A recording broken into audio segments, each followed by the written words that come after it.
Hi, everybody. Welcome. I'm Man Alone, and this is the Man Alone YouTube channel, and we like to talk about solo RPGs here.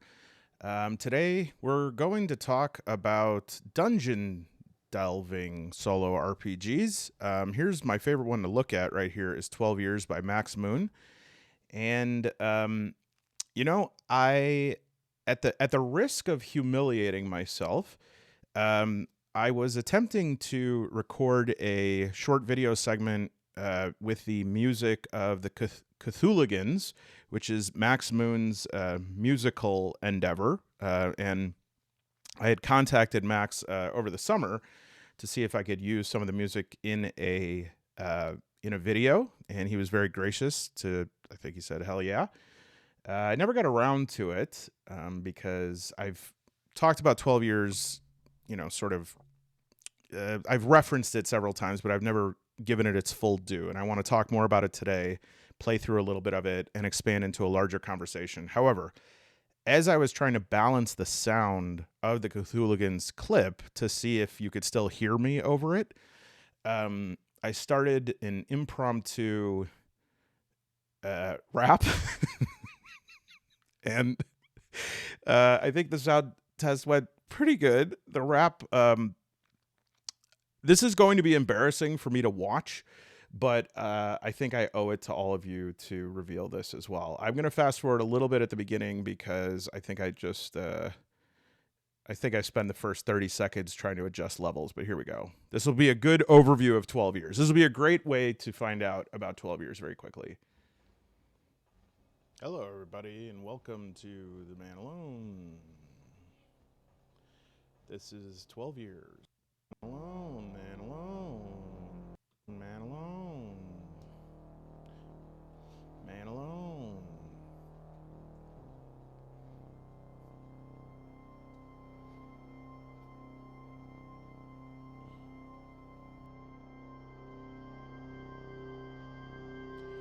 Hello, everybody. Welcome. This is Man Alone, and we're listening to the Cthulhugans. Yeah. Let's talk about 12 years. Let's talk about 12 years. Let's talk about 12 years and our fears and our friends and our dungeon monsters. Hexploring. I'm goring. Not that one. Not that one. Trying to have fun with an unarmed strike. Now I'm riding a bike into combat. I see both party and enemy. I've got damage to my toes. I've got it to my knees. Now I just swallowed a death mushroom, swallowed a fate touch, followed a magic key, and I think I ate too much, so I'm using some moon kiss rejuvenation. Now I'm clairvoyant. I can talk to Jason Voorhees, casting magic. It's a trap. Now I'm dead. Now I need a map because I'm stuck in a cave. Now, with a few torches, I'm at a rave. Go inside here and the boards and the trees. Now I kind of feel like a sleaze because this place looks like that guy's place in the Lovely Bones. I don't want to take those tones. I don't want to talk about a movie that deals with that subject. I'm gonna get defunded. Gonna have to restart my business up in London. I'm gonna fall in a trap. Level advancement. Yeah, I'm no sap. I know that I'll always be at level 1 because I'm number 1. Because never be done, never be stopping, never stop having the time of my life, having variants. Gotta talk about uncles, gotta talk about ants. I just rhyme with ants. What the hell is next? Well, I will say this is the journal. I've got a hernia, it might be inguinal. Exploring notes, wearing those coats because I'm the demon lord, so I wear flesh coats. Now I have people sacrificing their souls. It's mundane, but I cannot be held to blame because I'm cursed. I'm the worst, especially when I'm at the hell mouth entrance. Hierarchs of hell, can you tell I used to be a mighty duke, but now I'm sunk in ruins of a castle with my toque. That's the name of a hobbit. Damn. Intellectual property, I rob it, cause I'm not a wounded villager. I'm a tillager. Okay, that's it. That's right, everyone. I'm a tillager. The wheels came off at that point, but I share that in the spirit. I gotta practice what I preach here. I say to everybody, just do whatever feels right, do whatever feels good. When it comes out of you, it's the right thing. So I'm gonna trust that wasn't the end of my streaming career. Oh, what's that? A notification? My subscriptions have dropped by 5. I haven't even released the video yet. Oh God, is this live? So we're gonna talk about 12 years. Now, really quick though, earlier tonight I did say that I went to my FLGS. No, that is not Flagstaff Licorice Good Bar Sandwich. That is my friendly local game store. And I put on a post, like I usually do, mostly to make Simon Templar and others who don't have a store nearby feel sad. I'm kidding. I want you to live vicariously through me. But I in one of the comments I had wrote, hey, if you can guess how much I spend, closest one, I'll give a $10 gift card to, let's see, Drive Through RPG. And everybody, well, okay, so I ended up buying two things. Ended up buying Home, which is a mech and kaiju map-making RPG, which, given the design of it, I was like, oh, is this just going to be like one of those journaling games with, that looks really good? But this actually was really, I think it was only $20. The art is awesome. And it has map-making mechanics, but it does also have, like, I don't know, like you have to hold the ground or something. I'm very interested in it, so we'll definitely take a look at that. And then Maze Rats I picked up as well for, I think, 15. Now, I'm very thankful to the comments about this. I'm glad I posted this up because I would not have gotten this. This looks like a little dinky doodle for $15 because it's only like 29 pages. But man, Ben Milton, this is like pound for pound the greatest heavyweight champion of all time. And these 29 pages, there is like so much awesome stuff. So we'll definitely take a look at those in the future. I also bought a Butterfinger that did not make it to the recording. It was very crispy and crunchety, and no one laid a finger on it but me. So it was $1.50 for the Butterfinger, $20 for the mech game, $15 for Maze Rats. That was a total of $39 with tax, but it was my sixth game. It was my sixth game in 6 months, and so I got $10 off. So the total was $29. Now, the winner, everybody went over. Everybody went over. There were some guesses that were close. Someone guessed 55-55. Someone guessed 69-69. Somebody gave up their entry just to give like a hell yeah emoji to the guy who wrote the 69 bid. But the winner was actually Sacred Art of Gaming, I think, with 52-34. Did go over, but I guess I didn't specify Price's Right rules. So Sacred Art of Gaming, you did win, so you could contact me in my email address. I will say, though, at the time of filming, Sacred Art of Gaming is a fellow solo game channel, and right now is at 193 subscribers. I'm wondering if we could make a deal that would benefit both us and the people here. Maybe if we can get your subscribers to 250 in a week, maybe then you'd be willing to donate your $10 gift card back, and I can double it for next time I go to the game store. But it's up to you. It's up to you. I'll just say, me personally, Sacred Art of Gaming, I'm a little bit worried because one of your last videos was this. And I just don't want to contribute. If you have a problem, and I will say, like, that's $26 in your hand, and that look on your face, that's just $26. That's not even like $10,000. So if that much sends you there, I'm just worried, like, is $10, is that going to spin you out again? So it's up to you. Look, you could email me and say, man alone, nice try. Give me the money now. But maybe you're interested in making a little deal. Let me know. As of time of this filming, it would be 193 subscribers. So yeah, if we get to 250 by next Sunday, would you make that trade? It's up to you. You let me know. But of course, you own yourself, and I'm sure that given that you went bankrupt from gaming, you've probably learned that lesson by now. Okay. 12 Years is a game of dungeon delving, dungeon diving, dungeon dwarving. And I really love this game. And there's a new expansion out that I'm keen on getting at some point, which is the Village expansion. There's already the Demon Lord expansion, which gives some new player types. There's the Hexcrawlers tables. There's the campaign journal and the core book. And I love Max Moon Games. Max Moon, obviously, awesome music. Thank you again for letting me use that. And, I obviously, if you're looking to sign someone to do vocals, I think you can consider that my portfolio. And there are other games, of course. Probably the first one that a lot of people encounter of this type is 4 Against Darkness in terms of solo dungeon diving. Gosh, this person looks so much like somebody I know. Every time I see this, I'm like, that's them.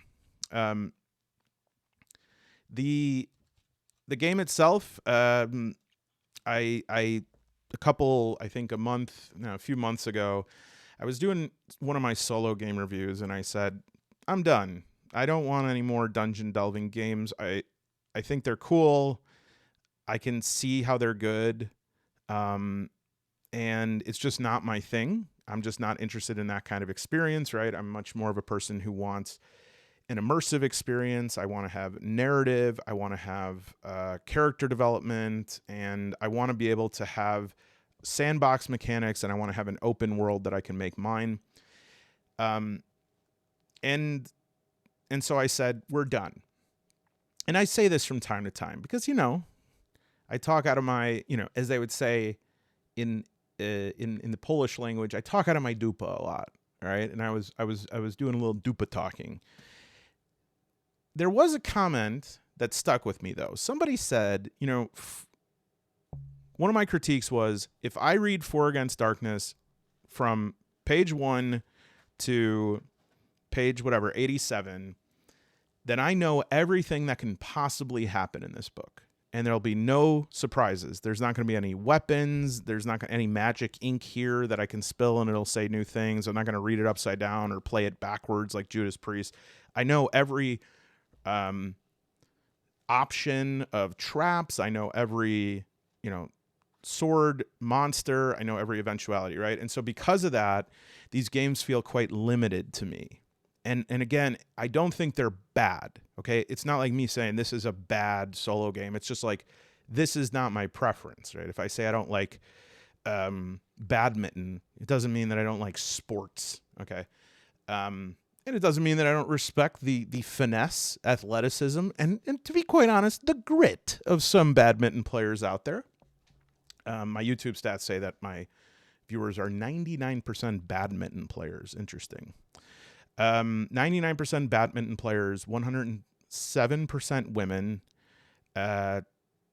2 guys, which they say are hunks, 2 hunks. So I know one of them is me, and I still haven't figured out who the other hunk is. But actually, I do have a separate account on my phone, so that's the 2 hunks. But yeah, I think it's cool, just not into it. But then this comment was, 4AD is not meant to be a standalone experience. It's like a modular thing where you collect more books, right? And not only like 4 Against the Old Ones or 4 Against the Abyss, or I saw 4 Against Mars tonight. Not only like different variations of the games, but there's also like different adventure campaigns. And then there's also like add-ons such as supplements that give you new characters, supplements that give you new weapons, supplements that give you new I have one in that's coming tomorrow, Tales from the Adventure Guild, that gives you new classes, ways to make guilds, some stuff on creating towns or taverns. And then there's 2 really big tomes that are on creating cities and stuff. And so I'm very interested in that, but still there's an itch that's not being scratched there. So what I wanted to do in this video was I wanted to take a look at these. I wanted to play just a little bit of 12 Years, just to give an idea of how this goes, because this game, so that everyone knows, Max Moon, not only game designer, not only awesome music, as we just saw, but Max Moon also has a game store in Minneapolis. And so really cool dude. The Solitary Defilement, that gets sold. That's Chow Clips, but that gets sold from Max Moon Games. And there's actually, I think, a new box set for that coming out. So I'll put the link to that below. And there are other examples. One Shot Dungeon by Castle Rook Games. Pretty similar as well. You know, these will usually have instructions on making maps. They'll have minions. They'll have treasure tables. Caernathalis, which, by the way, was at my game store tonight. And there's a new supplement for this, which I will do a video on. I believe I have a sneak peek on it. I think I do. Alex, let me know. I think I'll be one of the first to show that. So yeah, obviously this one is really well developed, and this one, I would say, gets as close as we can get to whatever this itch is, except I have not. 2d6 Dungeon is a very evolved version of this, and I don't know how far Layers expansion goes. I have looked into Layers expansion, but I'm not seeing anything that would indicate that it does this. 2d6 Realms might give us more of a narrative option, but it's not just narrative. It's not just that. So like, and I realize this because in the back of 12 Years, there is this little piece here on role playing. And you'll see some version of this in like the procedural generated games where it says, hey, you know, you should role play. For this one, it says when your characters die, maybe you should do a memoriam. You should talk about them, whatever. Write their stories, or sometimes it'll be like, oh, you know, different things will happen. You can like write a story from that, or you can, if you meet a monster, you can have like a tete-a-tete. But it's not quite it. And so what I want to figure out is, first of all, what is it? And I have some ideas of what that is we'll talk about. Right after we go through a little bit of 12 Years, we'll do that to like put a tighter lasso around what exactly that is, and then speculate what we could do to make a one-size-fits-all attachment that you could plug any dungeon delver into and change it into the type of solo RPG experience that I'm talking about. Almost like if you remember the original game Genie, you would have a Nintendo game. I don't know a good way to say this, but like, say you had to put the Nintendo game in the Nintendo. You would like plug the game into the game Genie, and then you'd put both the game Genie and the game in. So like, I want to make like a game Genie for these sorts of games to see if we can create a system for making them more whatever, which we'll talk about, more open world, more narrative, etc. And then maybe I have some here that we might be able to look to for guidance on that. And I just want to say, like many of my videos, I'm pretty sure I know what I just said. I know what I want to say next. But the final part of this video where we speculate, I'm just going to kind of do that based on what I say here, any insights that I have, but I would like that to continue in the comments if anybody has any ideas. And of course, some of you are going to say, well, actually, this exact game already exists, right? Because not only is there nothing new under the sun, but I'm also an idiot. So Max Moon sent me 12 Years, and I just don't feel like I've given it its due. He sent me not only... This guy gave me so much, it's like gave me 13 years. Oh, by the way, I just thought of the Man Alone community Halloween channel of the movie of the month, I think, is Ernest Saves Halloween.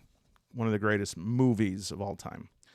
So Max sent me the base game, sent me the campaign journal, sent me the Demon Lord expansion, the Hexcrawlers tables, and the quick reference, which is all incredible.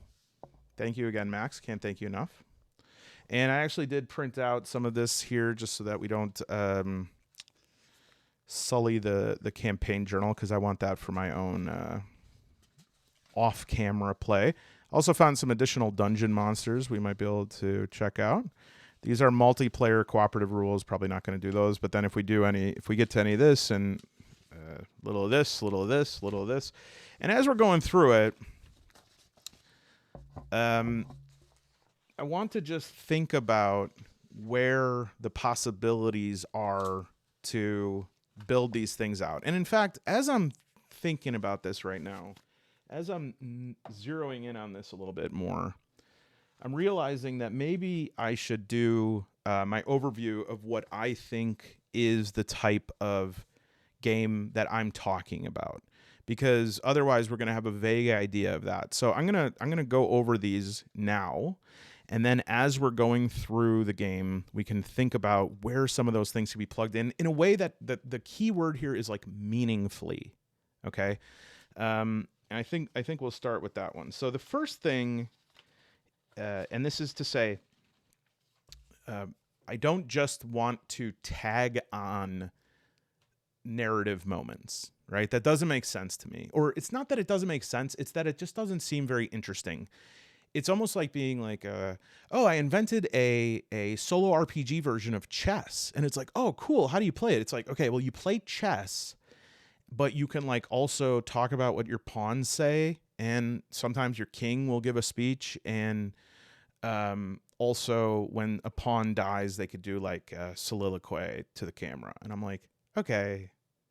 I mean, it's like, what's going to happen is that's going to be fun for a little bit, and then we're just going to play chess, right? And I think the same thing would happen with 4AD. Some of you, I know that it's different. I know that some of you play 2d6 Dungeon and you like have a whole unfolding story. That's not exactly what I'm going for.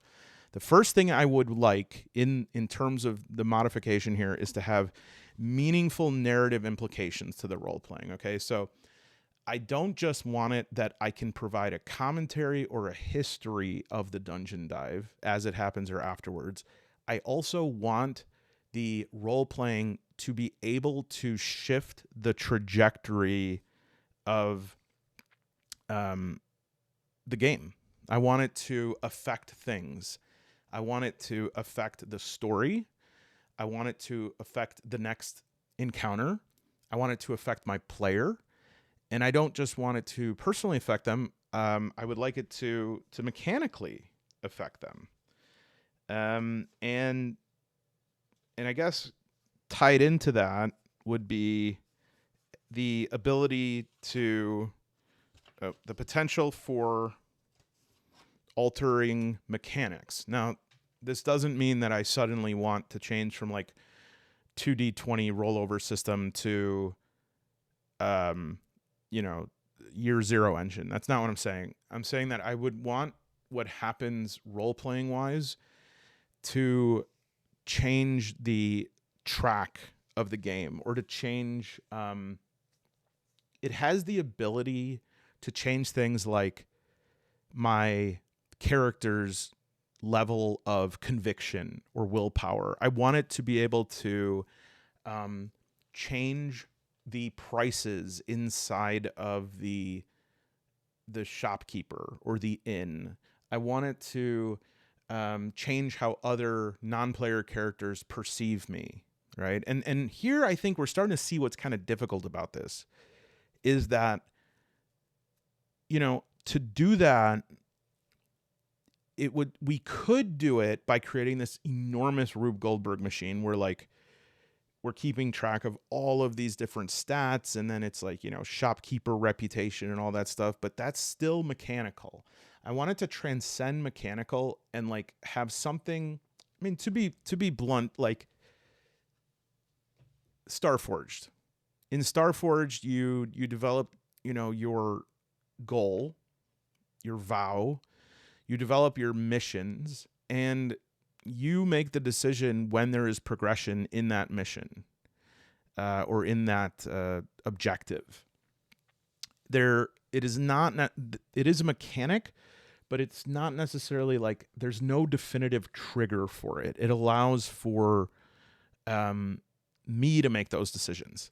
And in here, we find the other side of the problem here, which is too open-ended, and suddenly you don't have the clean, crisp dungeon crawl anymore. Now you have something that's open-ended, and it's sort of like the journaling RPG that's just like, you wake up in a forest. How do you feel about that, right? And so we don't want to go too far in that direction. I want to be able to alter the path or leave it. I want to find an exit to the dungeon, crawl up and find myself in a castle. I want to suddenly find an underground city. I want to be able to plug these possibilities in as the narrative allows for it, and as far as the narrative makes sense. I want to be able to have those options, but at the same time, I want to be still with enough structure that those experiences still feel like a generative dungeon delve. And now we get the third part of the problem with this, is that I'm being a big entitled baby, right? I'm just saying I want this, but I also want this opposite thing.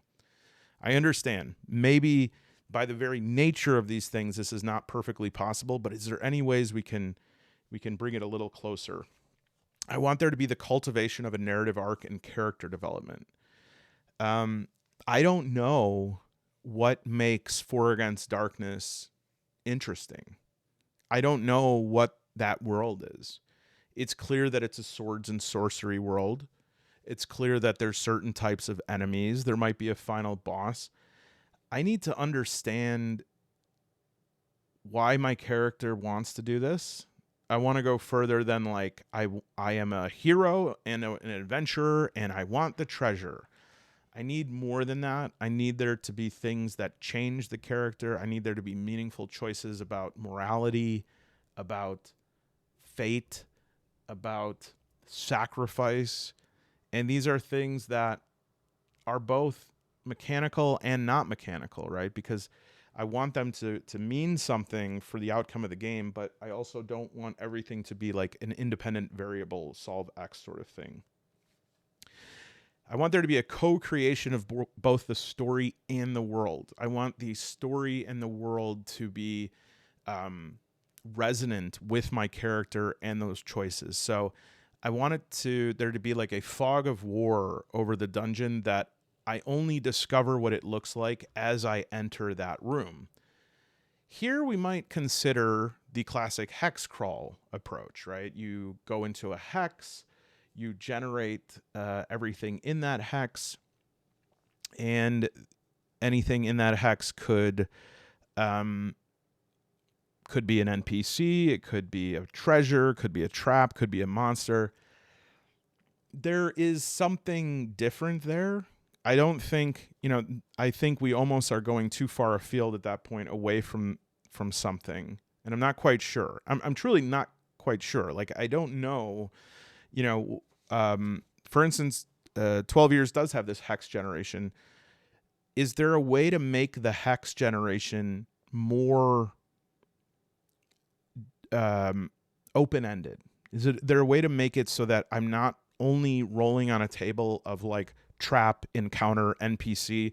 Maybe I'm rolling like inspiration. Maybe I'm rolling different adjectives and nouns.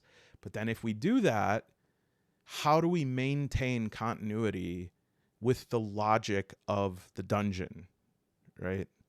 So it's not just a mechanics or writing tension. It's like a philosophical, a priori, epistemological problem of like, what is a dungeon delve versus a solo RPG? And then finally, a non-linear progression or ability to get ride. I think I wrote that because I was on the phone while I was writing that. Somebody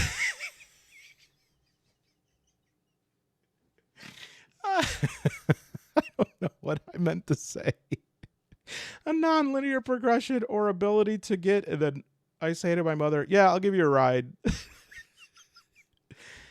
Non-linear progression or ability to get, like, I guess, who cares? I was saying non-linear progression or the ability to like proceed at my own pace without there being, maybe I meant to get off the ride. Yes, it's a non-linear progression or the ability to get off the ride. So as I'm going through a dungeon and I find something interesting, maybe suddenly there's a mystery, right? And I go and I investigate that mystery. Maybe someone in my party is lying about it. These are things that cannot happen in 4 Against Darkness unless it's like preordained. Okay? So those are what the itch, I guess, that I'm trying to scratch here. Let's play a little 12 years, see what's shaken. It'll be a combination of play as well as just kind of going through and checking out some things. So nothing too structured, but I do want to take a look through this with you. So let me set up my play area a little bit better here, and we'll be right back. Okay, let's take a little looky-loo here. And see if we can get a little bit closer. There we go. Okay, so again, this is 12 Years by Max Moon Games. I think it has a beautiful cover. 36 pages, maybe a little bit more with addendums. 12 years ago today, the Wild Prophet returned from Fae. Madness about their addled minds, starkly waving antler tines. A smile shone of secrets learned and visions of the known world burned. The prophets ranting hardly heard, you alone did heed their word. The king of old in risen bone rots with hatred on his throne. Bear the skull that bore a crown, a coronation shall lay him down. 12 years from now, if none succeed, the king's dead army on fearsome steed brazenly burns all that lives, and death becomes a welcome gift. I forgot to say, Perplexing Ruins also does some of the illustrations and layout by Slop Motion, which I really like that. All right, let's see if we could do a quick scan here. GM-less tabletop game, played with solo or multiple. The encounters, world, and enemy are all randomly generated, eliminating the need for a game master. You will take on the role of a group of adventurers referred to as a party. Okay, the Lich King lurks in the sunken castle of the south, waiting for the completion of the coronation ritual. If the ritual is not completed in time, then he is set free to lay waste upon the known world. You must assemble a party of like-minded adventurers willing to risk their lives. After assembling a party, they sojourn into the wilderness on a search for a crown to appease the Lich King, residing in the sunken castle. Only once a crown is placed on his brow will he rest for another 12 years. There are 2 ways to destroy him permanently. One of them is named in this book. The other is for you to discover. Okay, so a little bit interesting there. You'll alternate between 2 modes of gameplay as the game progresses, hexploring and delving. Heading off into the wilderness or hexploring, you will use a piece of hex paper beginning at the city start indicated on the included hexploring sheet. And that is, right here. So I guess on the bottom it has a little thing for years past. And I guess the start at the bottom is the city. And let's try for once in our lives to get a nice fold. Yeah, we failed. It's a bad fold. Oh, that's all right. Okay. So,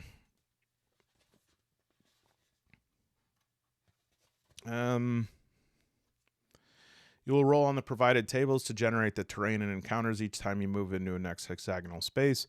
These spaces may reveal mysterious labyrinthine locations for further exploration. Okay. The greatest treasures lie hidden in dungeons. It's possible to find loot while exploring, although delving is more treacherous and rewarding. Good. Delving. Okay.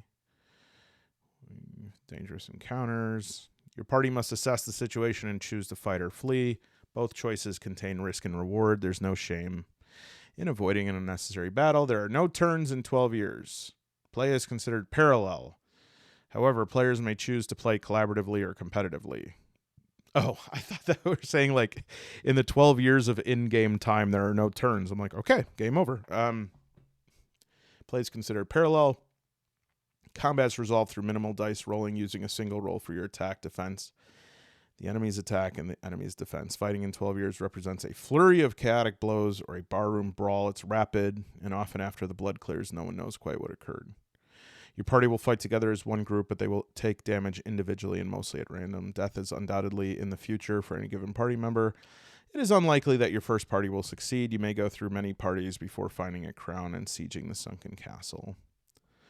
In their adventure, your party will gain experiences never imagined. Opportunities will arise to level up, always leveling the party rather than individuals, and gold and loot are the concrete representation of experience, and as such, you will meet those who offer level advancement in exchange for gold. You may meet and recruit new friends on your explorations, but beware the Fae and their lore.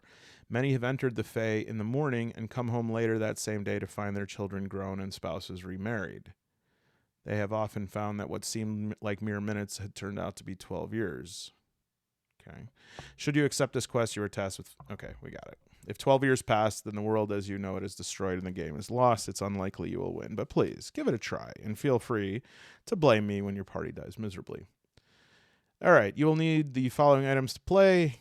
RPG dice, 4, 6, 8, 10, 12. I think I have a new... oh no, that's a D20.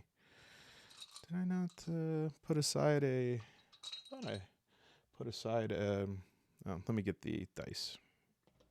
All right, so we got a 4, 6, 8, 10, 12, all with nice big numbers. Pencil and paper, party sheet, hexploring sheet, delving sheet, and quick play sheet. I think I have all those here. Once you have skimmed the rules and the sense of how to play, you may quickly find the rulebook is cast aside and only pulled out occasionally. The quick play sheet contains all the tables you will need in one centralized location. So the quick play is this right here, which pretty much has everything. If using difficulty variants, make a note of which ones before you begin. Okay, assembling the party. Find party of adventurers willing to risk their lives is not easy. There are no guarantees who will join your ranks. The starting hex is a small city from which all adventurer parties assemble. All parties begin at level 0 and must earn their way to advancement. To assemble the party, roll 4d4 to determine starting party members. Record the characters on the party sheet. Name your characters. Any character without a name dies instantly. Roll for starting weapons, loot, and gold. Set off to find a crown and appease the Lich King. Note, party members can die before leaving the city starting point. Your party starts smaller in this circumstance, but there will likely be opportunities to recruit new members. So interestingly, you roll a 4d4, but there's only 4 archetypes here. There are some more archetypes in this, but I don't want to screw up the system by... There's a sorcerer and a hunter. Oh, well, actually, these are numbered 5 and 6, so maybe it is made to be combined. But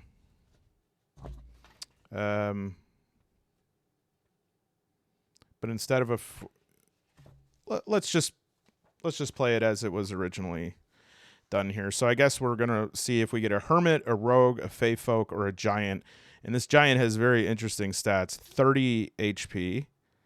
But they are slow. While evading, cannot successfully retrieve loot or achieve any other result requiring a 4 on an evasion roll. An evasion roll of 4 has the same effect as a 3. Okay, we'll figure out what these things mean as we... All right, so we have a fey folk. And... obviously, my first character's name is always going to be Jorma. So we have Jorma, and this is a Fey folk. And the Fey folk has... why don't I roll my characters and I'll fill all this in. Then we have a giant, and that's going to be Craig.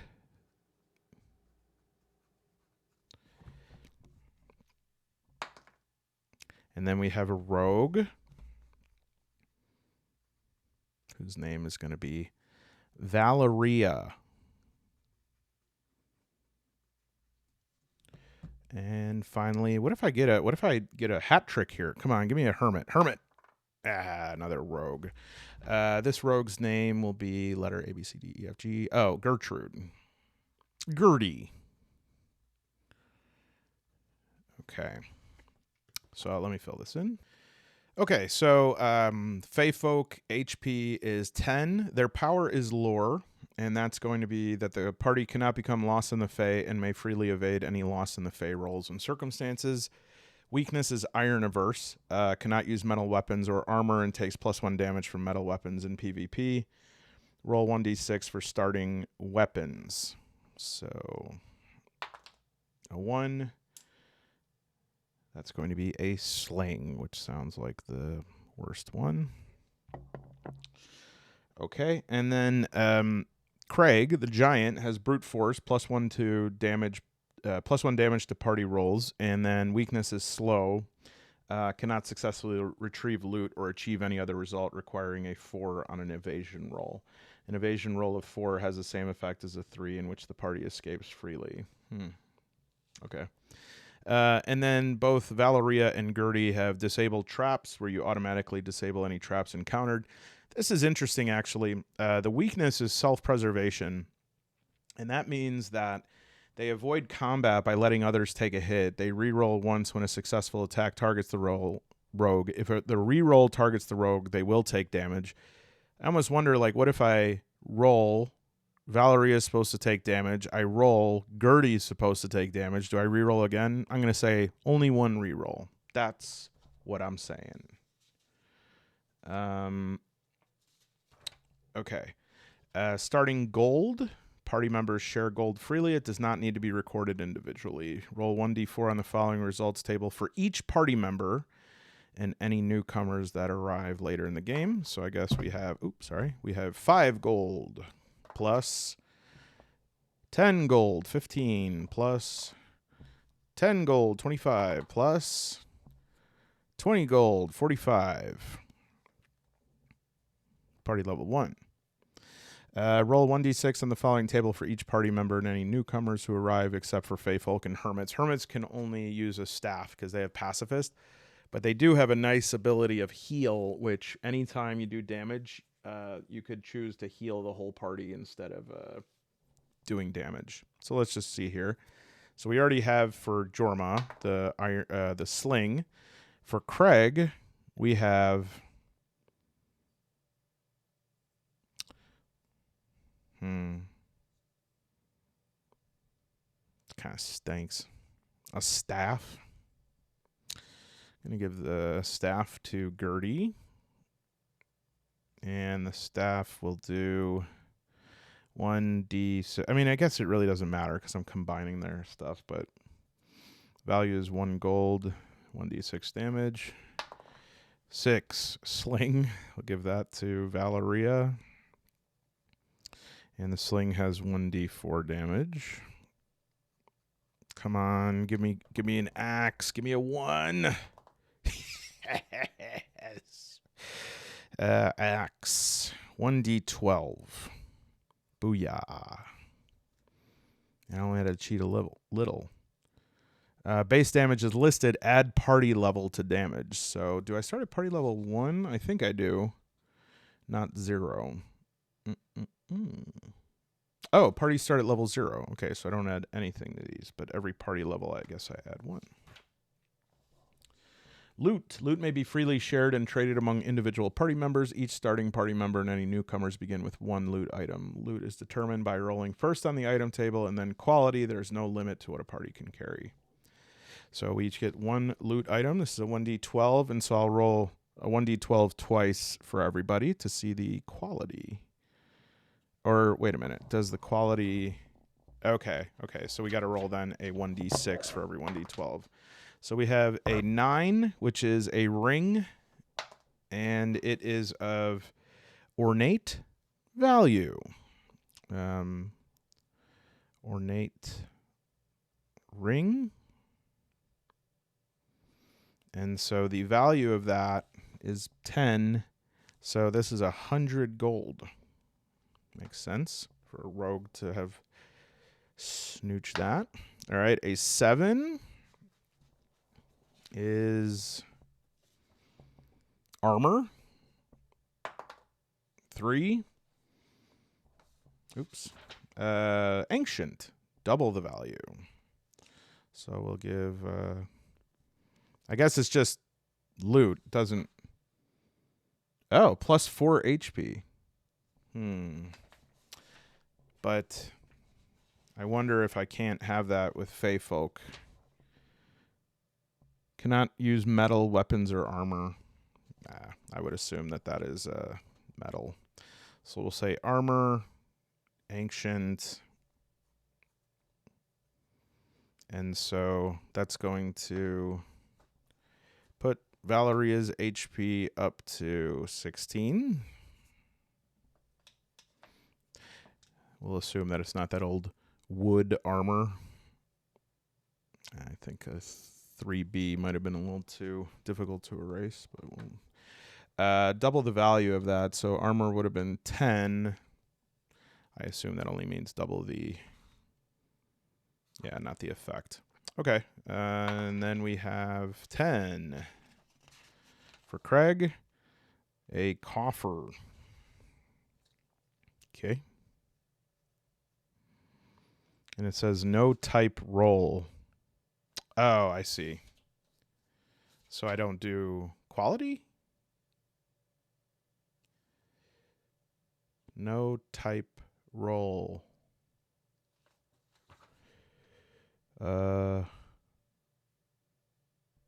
No type roll. I don't know. I don't know what that means. And so I'm going to roll this, and it is a magic. Roll on the magics table and reduce the value to 0. Okay. So I guess it might have got my magic coffer. So let's see what it does, though. Magic is a D8. And a 3. Rejuvenation. Resurrect and fully heal a single party member for single use. My old resurrection coffer. I don't know if there's enough room for loot, but times 1 use.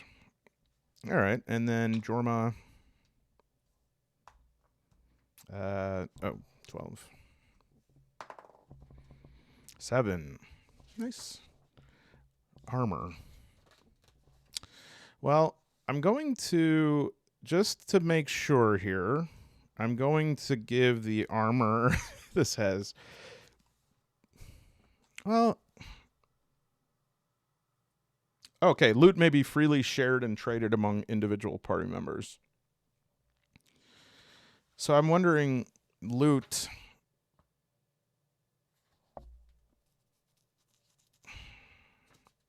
if armor is... I mean, so what it says for the Fae is cannot use metal weapons or armor. So does that mean metal weapons or metal armor? Or I'll just assume it means metal weapons or armor. So we'll give the magic coffer. It's just that I like, you know, obviously the idea of my giant getting armor. But he already has the highest HP. So let's just look at the quality first. Maybe that won't mean much. D6 for quality. 1. I think that's broken. Broken. Reduce value to 1. Well, it doesn't say anything about the effect. Broken magic items.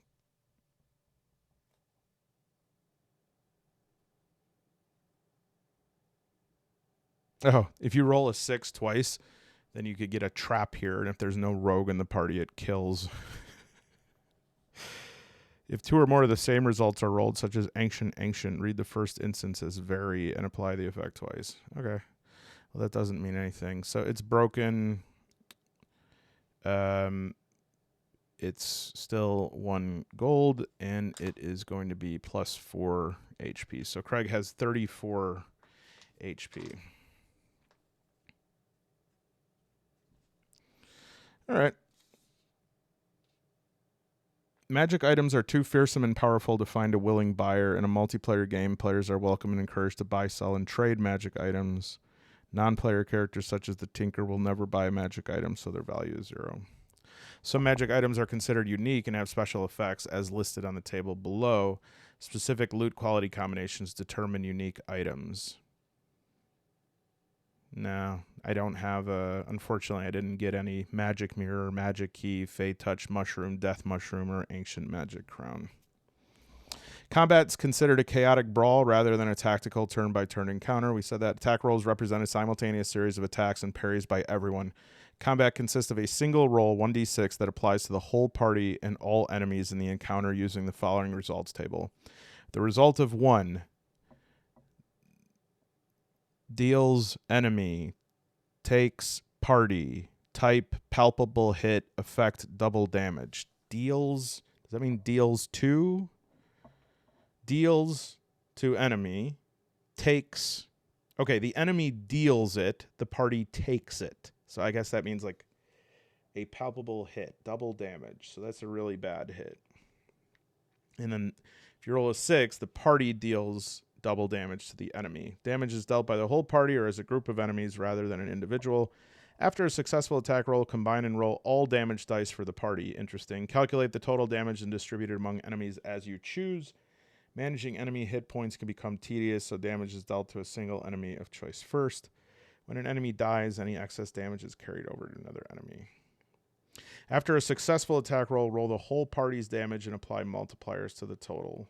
For example, a level 2 of 2 giants wielding spiked flails each roll 1d10, so the total is 2d10.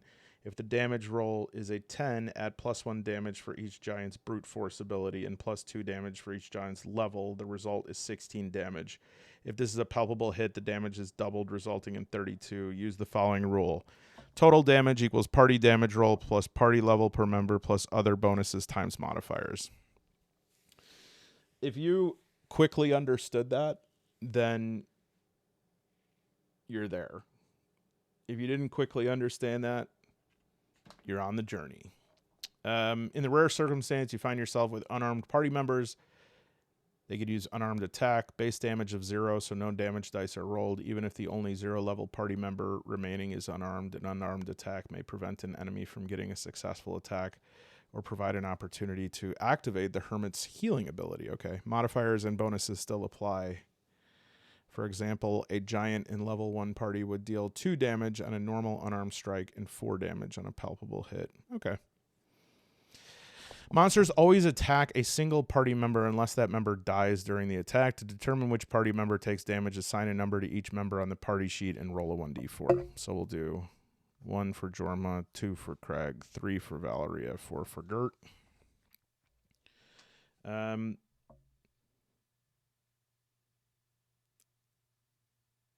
Oh, so we can get more people in the party. It says if the party's larger. Do this only once and record the order, adjusting only when a new party member joins or dies.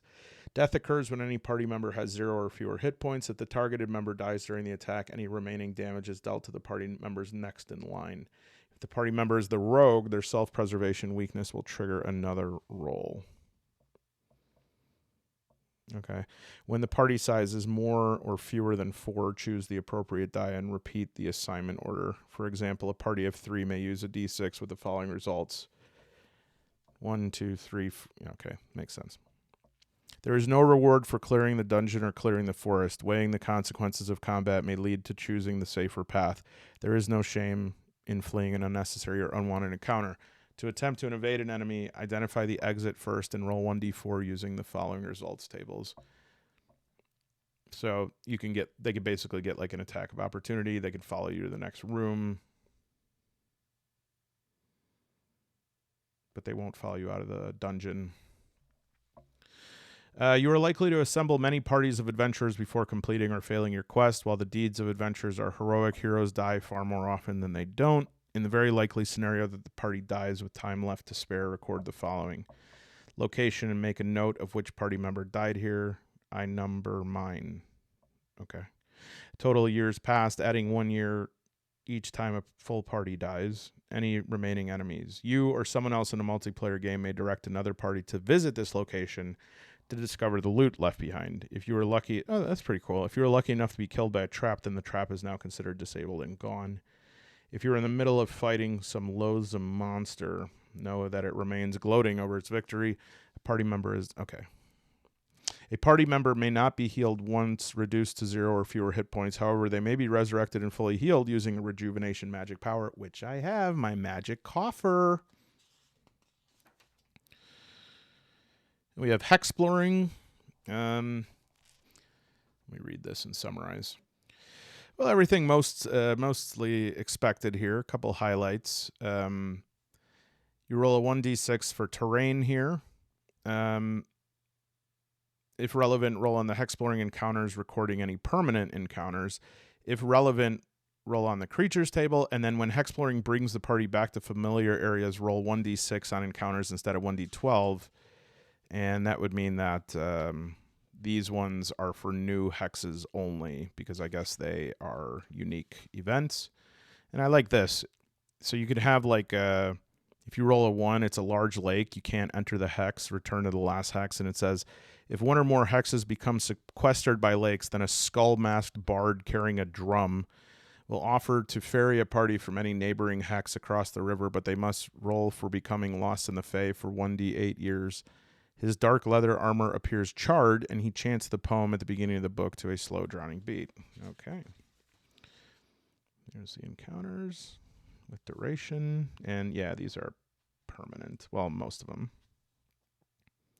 The Traveling Tinker and Lost Nobles share local gossip and stories of age past, including level advancement at 100 gold per level. I am going to make a note of that. I think that could be... I just had a thought for our discussion. Okay, this is interesting. So the Noble and the Traveling Tinker share local gossip and stories, including level advancement at 100 gold per level. If the party accept an offer to escort them, the Tinker or Noble effectively joins the party, is unarmed. They each have 1 hit point. If either perishes along the way, it is discovered that their bags or purse are empty. There's no loot to recover. During combat, the Noble and Tinker are both included in the roll, determining which party member takes damage. That sucks. All right, some creatures. Pretty cool. Lobster. That guy. I'm having a bad day.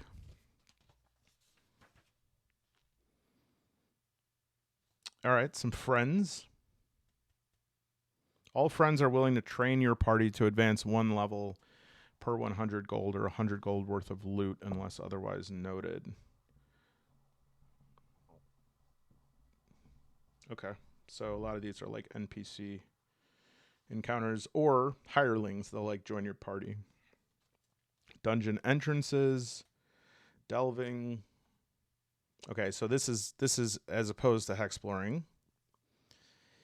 When entering a new room, roll the following sequence to generate the room and encounters. Room size, room type, doors, encounters, delving reward. Dungeons are filled with trinkets, jewels, gems. The party always finds at least 10 gold worth of treasure in each room. This must be retrieved in the same fashion as any other loot. Okay. Oh, maybe that means rolling it up? I'm not sure what that means. Retracing your steps. Unlike Hexcrawlers, when delving, you will only roll dungeon encounters in new rooms. Evaded or victorious enemies, missed loot, traps, and corpses all remain where they were. And of course, the Hexcrawlers table, or the delving, is going to be different. It's going to look like this.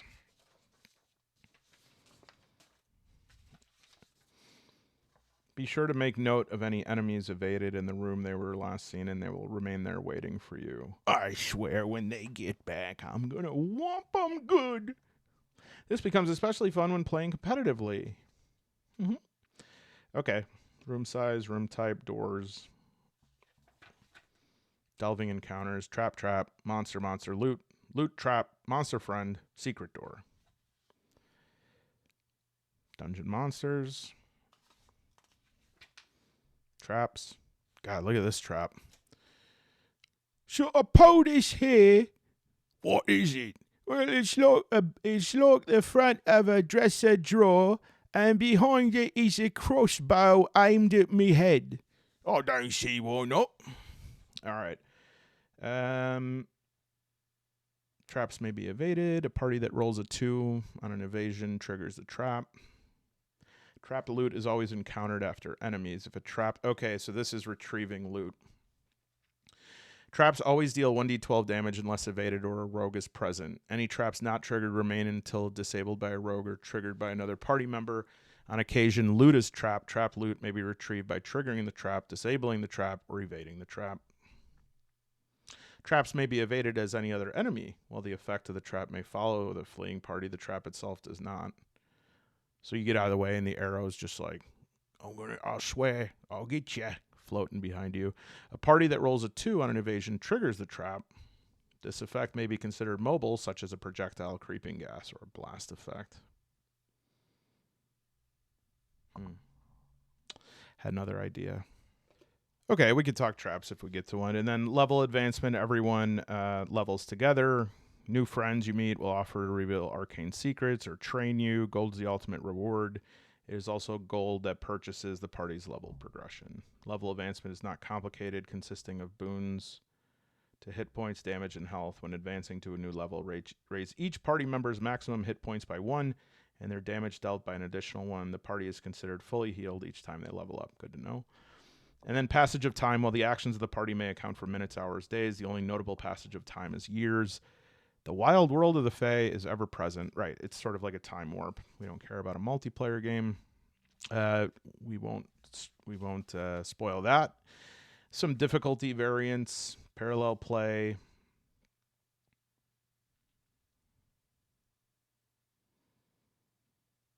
It's kind of fun. Play like online cooperative combat. Shared record keeping, more than 2 players, brawling.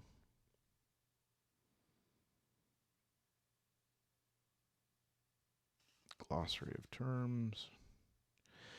Okay, that's all multiplayer stuff. And then here's all the addendums. So I guess we would begin here. Let's just try to do a little bit of hex scrolling just to... I think I have a sense of how this will go now just from reading that, but just to kind of see it in action here. We'll use the quick play sheet. And we're starting out in the city. Nobody died in there. Oh, by the way, I have some additional dungeon monsters. And that's multiplayer stuff. All right. So we are going to start here. Years have passed are 0. And we're going to, I guess, try right here. And the hex terrain is 3. Clearing. Perfect. Always pass freely without rolling any encounters. All right. Oh. So I guess I just keep going. Go here. So ultimately, we're trying to get here, right? And so we have to... I guess this is like a risk-reward or resource management sort of, and... Time is one of those resources. Like, I have to prep enough so that I'm going to have a good go at the castle, but I don't want to prep so much that I die along the way. So let's just try. This one is a 6. Forest. Roll on Hexploring encounter table. Do a couple trees. Terrible trees. My goodness, what is wrong with me? All right. Exploring encounters, that's a 1d12. 8. Stone portal. Teleport up to 6 hex spaces without encounter, and that is permanent. Okay, so I'll make like a little portal. There we go. I don't really know where I want to go, but you know what? Actually, I'm just going to go to the next hex here. I'll use that portal if I feel I'll come back to it. It's permanent. So we'll go here. 10. Dungeon entrance and creature. Roll on the dungeon entrance table and on the Hexploring creatures table. Entrance is guarded and not accessible unless the creature is killed. All right, so we got ourselves a little dungeon entrance. We'll draw this here just so we know. All right, and then creature-wise, dungeon. Oh, we have to see. The dungeon entrance is 1. Peering into a pond, the party's reflection grabs them, pulling them into a cavern beneath. Must immediately enter the dungeon, and the party is lost in the Fae for 1d6 years. That's not going to happen to me because I have a Fae folk. However, I do have to roll on the Hexploring creatures. That's going to be a 1d12. 6. Hill Giant. I wonder if Craig knows him. All right. His HP is 36.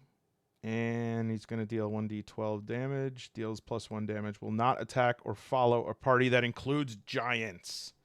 Okay, so Craig is like, hey, how's it going there, Larry? He's like, it's not bad, Craig.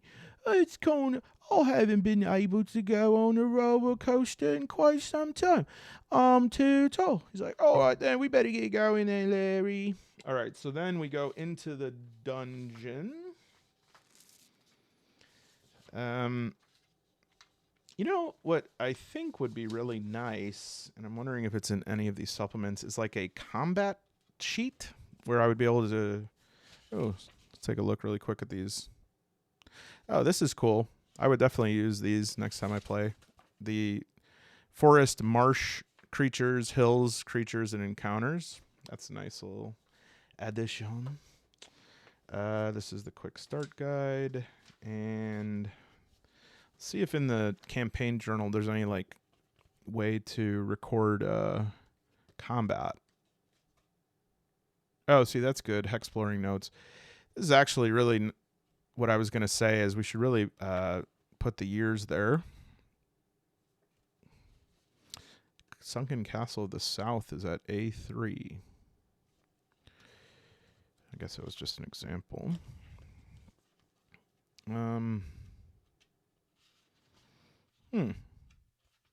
I think that, I mean, I could definitely do it myself.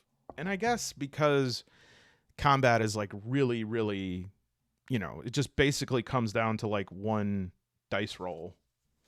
It's probably not going to be that complicated to record it, but we'll see. Okay, so now we're on the delving encounters. And so we'll say that we start here. And the first, I wonder, do I have to like roll up the total size of the dungeon? How many rooms it is, or is it just, we'll see. Okay. So room size is a D4. 2. Small. What's a small room? How many like hexes is that? Huh? Any of you know? God, you're not here. Okay, 1 second. I guess it's just a small room. So I don't know. We'll just say about this size here. Kind of loosely outline it just so that we, in case we'll show where the door is. The room, crap. I should have waited. All right, so the room size is small. What if I left this here? How much would that bother some of you? I know how much it would bother BB. That's all that matters. I don't need to find out. All right, so, and then the room type 3 is rectilinear. So exactly what I had. And then doors is a D6. 6. It rolled twice for exit.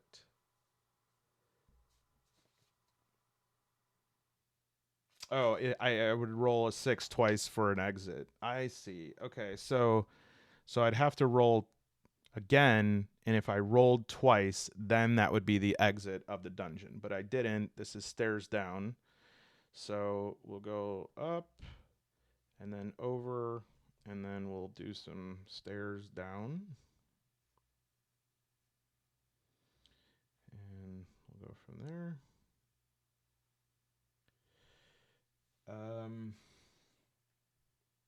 then D12 for delving encounters.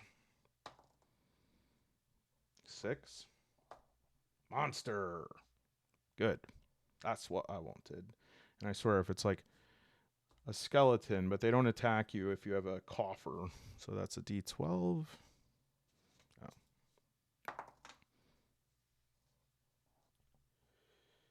9. Zombie. All right, so let's try this out. So zombies' HP is 10. Their damage is 1d4. Any party member dealt damage turns into a zombie in the next hex. What the hell? Technically, it's not a hex. Okay, so again, we'll do combat, and then we'll wrap it up and chat because it's already an hour and 15 in. Okay, so combat, we just roll a d6, 1, and it doesn't really say. That's definitely double damage, but I think it's the worst one. So the enemy is going to deal double damage to us. And if they roll a 1d4, that means they're going to roll 1, 2, 1, 3. And they are going to deal that damage to 2. Who? Damn it, that's Craig. Come on, Craig. Can turn into a massive zombie. Now do I got to fight Craig?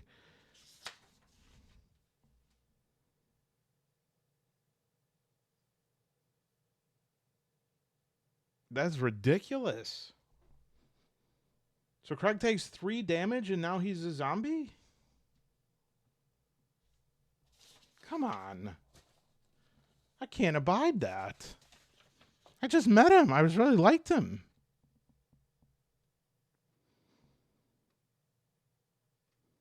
I'm devastated. I mean, is he a mindless zombie, or is he going to be like, guys, I don't feel well, and some of you looks tasty? Well, anyways, that's how the game goes.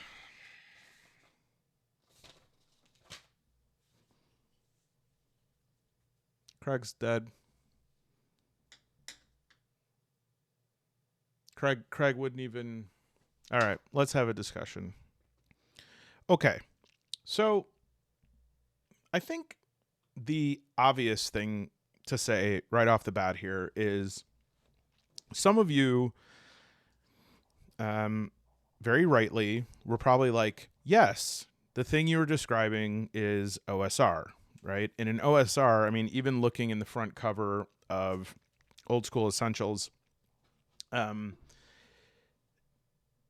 the wilderness, for instance, party decides course of travel.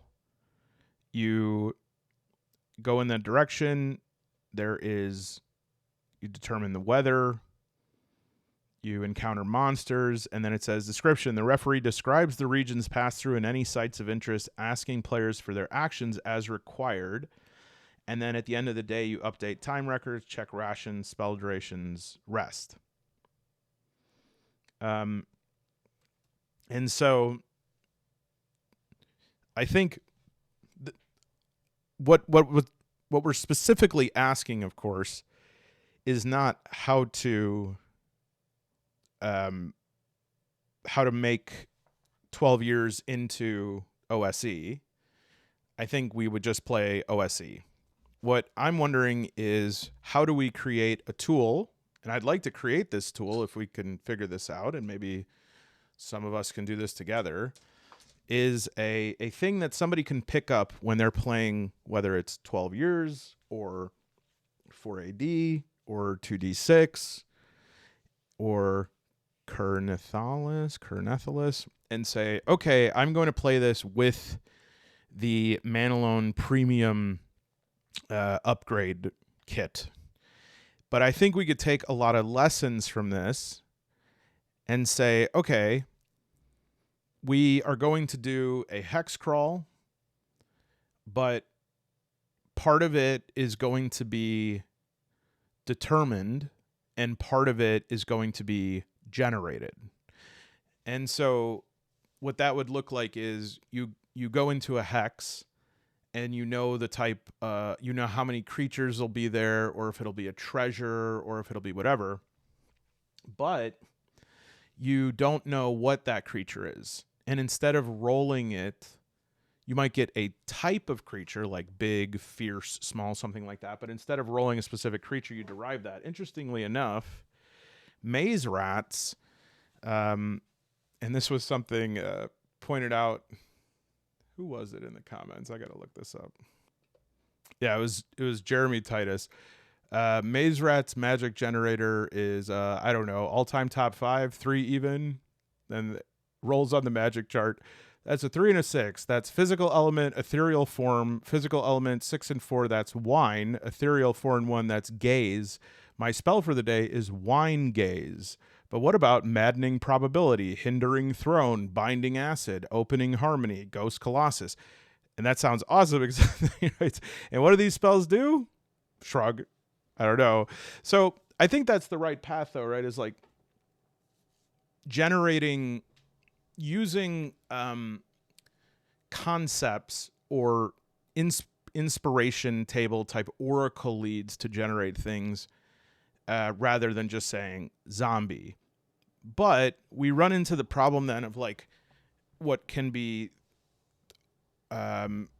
tedious generation, right? Like there's some level of that that's really cool, but that can also become tedious in a sense where if you don't have some sort of guide, then, and I forgot what game this was, where I was just generating everything. Like everything was, you know what? I think it was actually,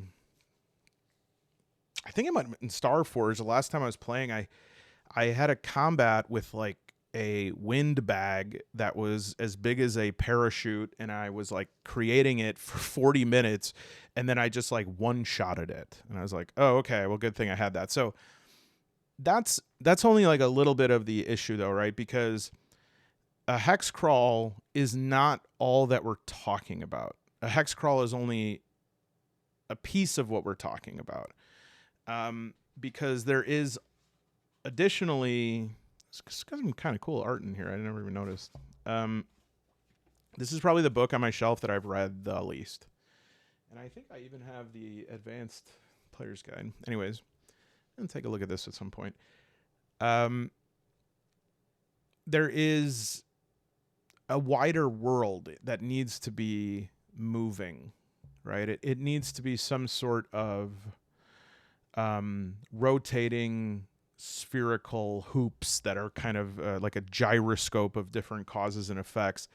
And I feel like one thing that we could do is create like a rumors and gossip system. I really, really love that system because it does the 40K thing where it does world building, but it's not definitive. So you could say like, yeah, this is the rumor of what's happening, or you heard this is happening. And so it gives an idea of something that's happening. It fills in a little bit of the picture, but you don't have to do it, or it doesn't have to be just like that. And that's really the bigger piece here is like, how can we build a wider world around 12 years? Because that was actually pretty fun. That was really fun. Like I'm going to play that tonight after this video is done. And that's never been the issue. It's never that I don't have fun with games like that. It's that they just don't, like I said, they don't scratch the itch in the way that, like, you know, Iron Sworn might. Across 1,000 Dead Worlds. Anything that is allowing me to weave something here. You know, even the Dragonbane could be another thing where we take a little bit of direction from Alone in Deepfall Breach. I know some people feel that is too minimal, and I mean, yeah, it's just like an 8-page guide, but of course it's combined with the rest of the book. And there's a part of that though that unfortunately, unless you pick up the Man Alone Dragonbane solo adventure that's coming out in 4 days, there is a piece of it that at the end says like, hey, you can go out now and explore outside of Deepfall Breach. And Deepfall Breach is a dungeon delve, but the way it's done there is you have like points of interest. And I think that that's good. Like, for instance, the solo supplement that we're putting out has these points of interest, but it also has like an ability to be generative so that you don't need, there's a fireplace. Above the fireplace is a painting. Look at the painting. And, where like there's kind of, it's half of you're filling it in, half of a story. But again, that can only be as big or as wide of a world as the text or the lore is there. And so what I think is great about 12 Years, for example, is that it has a snappiness to it. There is, if we think about like in our mind's eye, walking into a dungeon room and just poop, a creature appears and a treasure chest appears and a couple exits appear. And I think that that's really cool. I guess, how do we maintain procedural generation while still maintaining open world and sandbox agency? And in order to do this, I think we need to shift a little bit of some piece of this. And unfortunately, I'm not able to express what piece of that requires shifting yet. I'm not able to fully articulate it. All I'm seeing in my head right now is a different game mode. That like when you switch into this game mode, the game is different. So it's almost like you're hex crawling, you're delving, but then suddenly a narrative thing happens and it's almost like you've picked up a different game. And then based on the results of that, if we can derive some sort of value, like literal number value from that, some sort of points or some sort of combination of numbers that then give us direction on restructuring the world when we emerge from that other game mode. I know that's quite vague, but maybe I'm saying something right now that it's like activating your thoughts about something that that might be close to what I'm talking about. What I'm not interested in, again, is something that's like, oh, you should check out this game because it has dungeon crawling, but also it lets you could have your characters chat with each other, or it has stuff where you can create a history of the game. I'm like, that doesn't have the things, right? That doesn't have the implications that I want. I do not just want chess with talking pieces. I want meaningful narrative implications. And again, maybe, it's a little bit of a risk making this video because this whole time I've been talking, there's part of me that thinks there's somebody who's like, you idiot, this is exactly what XYZ is, or you idiot, you cannot have that. You cannot have both of those things at the same time. But I will say one of the things that I love about Mutant Year Zero is it does have a recursive hex crawling loop to it. You go out in the zone, the different zones, like some of them trigger narrative events and some of them just sort of like have different scrap in them events. That seems to be an interesting word. Maybe that's what I'm talking about here.